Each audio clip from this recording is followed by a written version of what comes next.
Hello, welcome to Oxford Heirlooms. Well, in this video, I've got my pattern pieces cut out, and as you can see from the 1-inch true grid tracing paper, I had to trace my patterns, my pattern pieces in order to use them because the dress was nested. It had both a infant and a 6 to 9 month size printed on the same piece of paper. So since I did not want, because I cut this out in the 6 to 12 month, and since I did not want to lose my infant size, I had to trace the pattern pieces. Now, I did not have to trace the sleeve because it did come with 2 sleeves, one sleeve for the 6 to 12 months and another sleeve for the infant sizes. So, you know, I was able to not trace that one. Okay, so I've got my front pattern piece and my back pattern piece and my sleeve. I've also got the slip front, and as you can see, the slip, it's gonna be about the same length as the dress once it's hemmed, and that's the slip front. This is the slip back. Okay, I also, you know, I've used my diaper cover pattern before in size small, but I had to trace it out in size large, so I've got my diaper cover cut out. And then for the bonnet, see, I've written a little note on here. I cut out a piece of batiste that's 26 inches by 7 inches. And that's what I will use to make the back of the bonnet, because the front of the bonnet will be insertion lace. Okay, so let me start putting pieces back out of the way again for a minute, because I have to trace some pattern markings. Now, on my diaper cover, I've already made little blue marks where the buttonholes are gonna go. And I will be tracing an embroidery design on the front of the diaper cover in just, in a little, once I get to that point.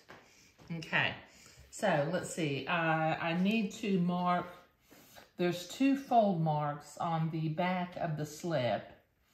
Let me take out a couple of pattern pins, okay, and mark where my little folds are gonna go, because I'm gonna sew the buttons on the back piece and make buttonholes on the front. Let me put my slip piece out of the way. Now the front piece has fold lines also, because I need to make a little tab in order for the buttonholes to be made on. And it looks like they've got the buttonholes marked on the back of the tab, but I'll be doing my buttonholes from the front, so I may have to remark those buttonholes a little bit later, but I'll worry about that when it's time to make the buttonholes.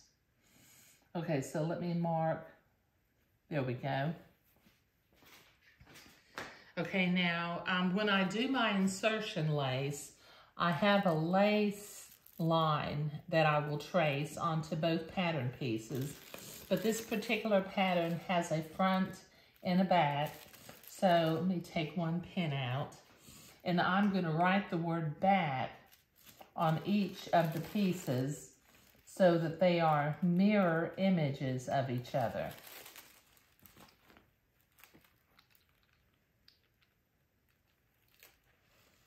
Let me get this fabric apart. Okay, so I'm going to write the word back on that one. And then I'll write the word back on this one. Pardon me a minute, I just dropped the lid to my pen. Okay. All right, now on the back, I've got some fold lines and some buttonhole positions. So let me mark my fold lines first. And I think I may wait. Well, no, I'll go ahead and mark them.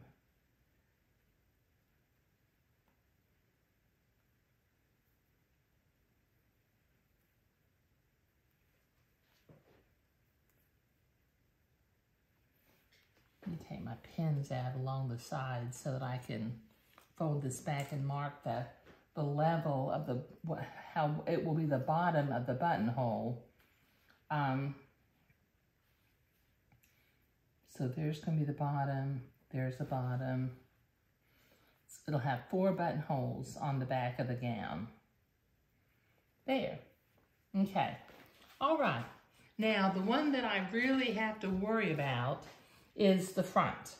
Okay? Because I have let me put a piece of white paper out. I have a tuck and embroidery and lace template, which, as you can see, it's printed on this paper, but it's it's not very dark. So I'm going to unpin my front pattern piece and begin to trace the tuck marks and the center of the lace marks also. So let me unpin my pattern piece. I'll cut, well, let's see, I think what I need to do is I need to go ahead and trace the mark for the insertion lace line, because once I start constructing this gown, it's going to be a little bit difficult. Hope I can see that. I'm going to put my piece of white paper behind there so that I can see it. There we go. Okay, so let me put my fabric on top of the pattern piece. And I'm going to use my friction erasable pen because I will sew the bottom of the lace to this line.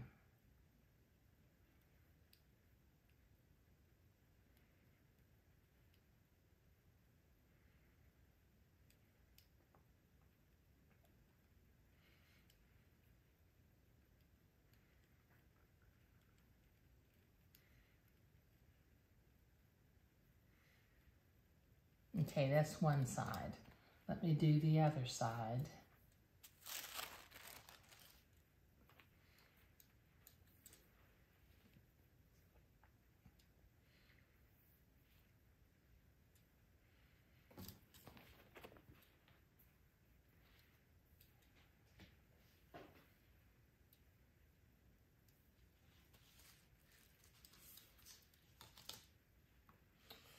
Line my fabric up, line my insertion line up.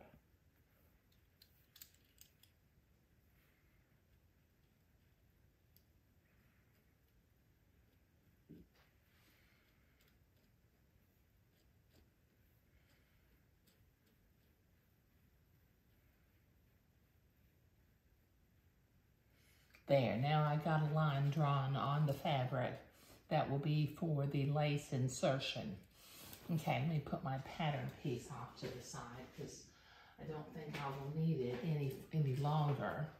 Okay, now I'm going to put my tuck guide on the piece of white paper so that I can see it through the fabric.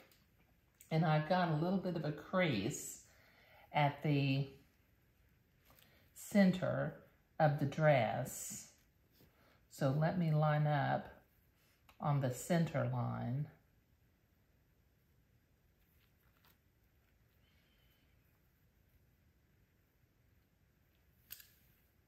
Okay.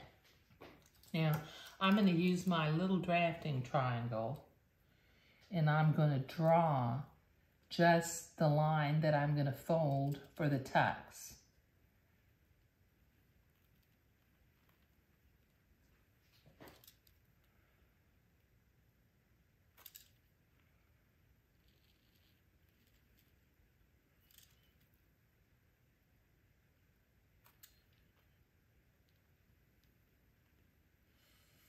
Okay, that's those three. Then I've got three closer to the center that are a little bit longer.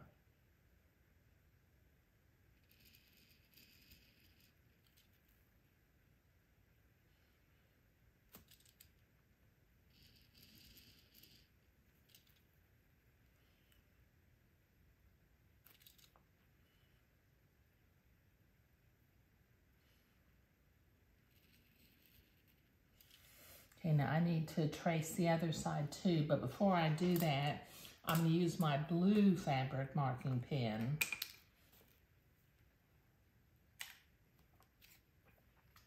And with my little drafting triangle, I'm going to draw a line at the bottom of my tux.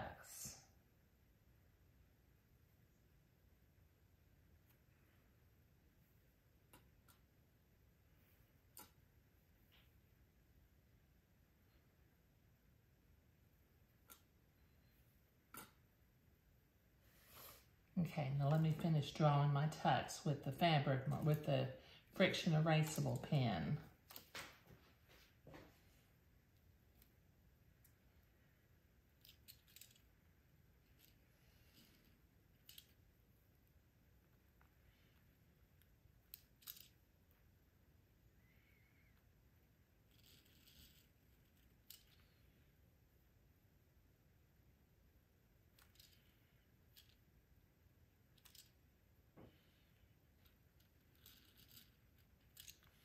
Now these tucks are going to be very, very tiny. I read the instructions and it calls for not a 1/8 inch tuck, but a 1/16 inch tuck.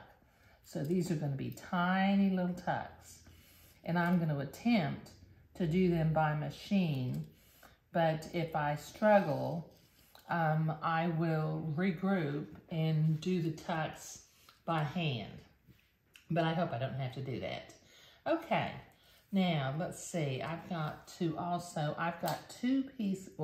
pieces of lace that will be inserted, okay? And the lace will go down to that point. I will center the lace on this line.